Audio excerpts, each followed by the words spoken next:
souvent on l'appelle le hang, mais ça s'appelle plutôt un pan-han. Et c'est un instrument qui a été inventé en Suisse par quelqu'un qui fabriquait des steel drums. Les steel drums, c'est des instruments qu'on retrouve à Trinidad. En gros, l'histoire, c'est que les Américains, quand ils sont arrivés à Trinidad par rapport à la guerre, tout ça, quand ils sont partis de Trinidad, ils leur ont laissé tous ces bidons de pétrole.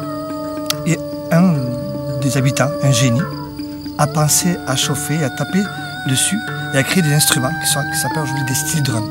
Et c'est impressionnant parce que là-bas, ils sont capables à jouer des dizaines, même des centaines, des morceaux de Mozart, sans connaître une note. Sans connaître une note. Et de là, un monsieur en Suisse fabriquait des steel drums et a pensé à inventer cet instrument-là.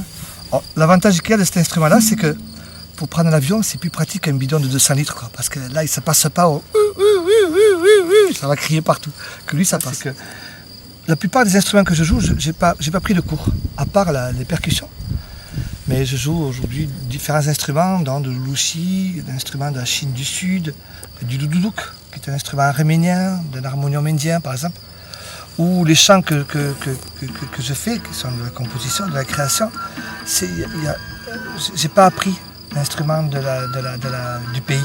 Alors je vois comment ça joue, j'ai rencontré de temps en temps des maîtres, mais sur 1 heure ou 2 heures, où les entendre jouer, mais je n'ai pas appris leur musique, quoi.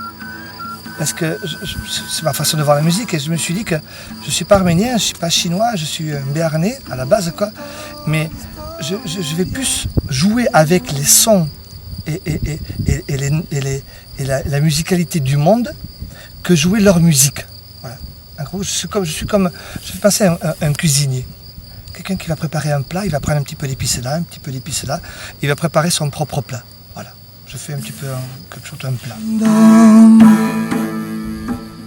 Que ça les bombatte, que la terre débatte espèce, que ça les bombatte, que les cailles renta le temps. Que le vito a erechat mainage qui bat. Que le vito a erechat mainage qui bat. Que le vito a un arbre, s'il n'a pas de racines, le moindre vent va lui faire casser la gueule. S'il y a de bonnes racines, il tiendra. Même s'il y a du grand vent, même s'il y a la tempête, il tiendra le coup. Et je me suis rendu compte que dans ma vie, depuis que j'ai retrouvé mes racines il y a 5 ans de ça, je me sens beaucoup plus costaud. Même s'il y a du vent, des fois il y a du vent, des fois il y a des gens qui réagissent, peu importe ce qui se passe devant toi, ou de la souffrance qu'il y a dans la planète. J'ai plus de racines, j'ai retrouvé ma langue, j'ai retrouvé mes racines, j'ai retrouvé la montagne, j'ai retrouvé les animaux, j'ai retrouvé tout ça. Pour moi, c'est hyper important. Vraiment, c'est comme un arbre. Mais quand j'étais petit, quand j'étais enfant, mais c'était moi qui devais rester à la ferme. Et alors, j'ai vécu tout le temps avec mes parents, aller faire le foin, aller traire les vaches, aller partir en montagne, aller s'occuper des brebis, aller les traire, aller prendre le petit bourron et tirer. Il faut faire attention, il ne faut pas leur faire un mal, tout ça. Faire le fromage en haut, avec les amis de mon tonton. Monter, quand c'était trop compliqué, mais mon papa il me mettait sur l'âne, sur Grisette, l'azou de la maïzou, voilà, pour monter, parce qu'il voulait que ça se passe bien pour moi. Tu sembles avoir trouvé ta voix, tu le dis, hein, ouais, ta voix VOIE et ta voix VOIX. Ouais. C'est le début de quelque chose, on a l'impression. Ah oui. C'est le début d'un chemin que maintenant je vais parcourir, le temps que je vais être ici, sur Terre, m'amuser avec lui. Voir qu'est-ce qu'il va me raconter, qu'est-ce qu'il va m'apporter. Il va y avoir de nouveaux petits chemins que je vais emprunter aussi. Des fois, je m'arrêterai sur ce chemin aussi, pour essayer de comprendre, pour essayer de savoir ce que je ressens au fond de moi. Parce que c'est bien d'avancer, mais de temps en temps, pour moi, c'est bien de s'arrêter pour savoir, tiens, ok, j'ai avancé, mais qu'est-ce que je viens de vivre là? Est-ce que ce que je viens de vivre me convient vraiment au fond de moi? Est-ce qu'avoir une autorité, est-ce que c'est important pour moi? Est-ce que ce qui est important pour moi, est-ce que c'est le fond de ce que je raconte? Est-ce que je suis vraiment en accord avec tout ce que je raconte sur scène et dans ma vie? Pour moi, ça c'est important aujourd'hui, de m'arrêter de temps en temps, comme des pauses, pour respirer aussi. La notoriété, c'est important pour toi? Non. Ça a été important dans ma vie. Parce que je pense que c'est par rapport à mon éducation, ou paysan, on n'est pas musicien, on est paysan, ou on va ouvrier. C'est pas un métier d'être musicien, ce n'est pas un métier.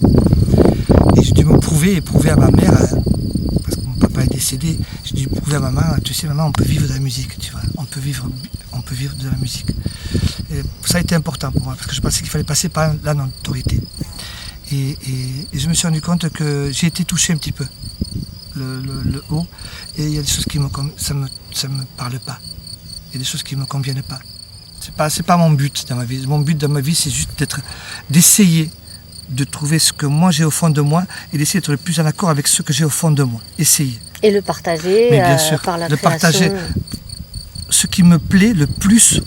Je discutais avec une amie tout à l'heure. Ce qui me plaît le plus au fond, c'est la création. Ce qui me plaît le plus, c'est ça. C'est pas d'arriver en haut de la montagne, c'est de marcher pour arriver en haut de la montagne. C'est ça qui me plaît le plus. C'est ça, pour moi, c'est ce qui m'enrichit le plus. Je pars de rien et on me dit, voilà, tu dois faire ça.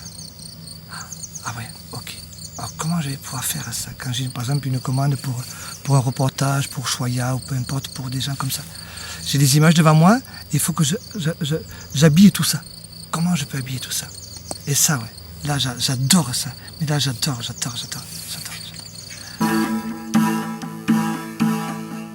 Escuto la historia del mundo.